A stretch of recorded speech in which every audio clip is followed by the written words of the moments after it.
అటువంటి స్నేహాలు చేస్తూ బాంధవ్యాలతో ఉంటూ అటువంటి కార్యక్రమాలు చూస్తూ అటువంటి అనుభవిస్తూ దేవునికి దూరం అయిపోయిన ప్రజలుగా ఉంటే ఒక్కసారి రోదన చేద్దాం. భయంకరమైన అన్ని జనులకి అప్పగించేసాడు దేవుడు. వారు ఏలేరు, భయంకరమైన బాధలు పెట్టేశారు. ఆ బాధలు తట్టుకోలేక దేవునికి మొరపెట్టారు. దేవా, ఈ బాధలు మేము తాళలేకపోతున్నామయ్యా.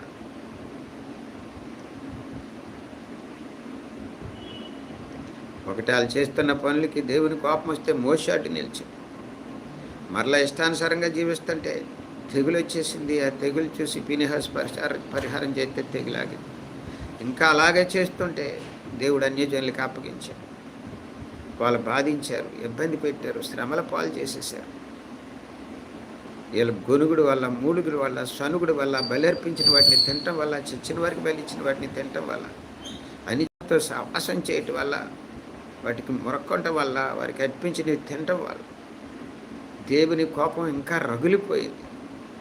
పిల్లల్ని బలి చేయటం, ఆ రక్తం వల్ల దేశం అపవిత్రమైపోతే దేవుడు అన్యజనులకు అప్పగించేస్తే వాళ్ళు బాధించి హింసిస్తే తాలుకలేక రోధించారు.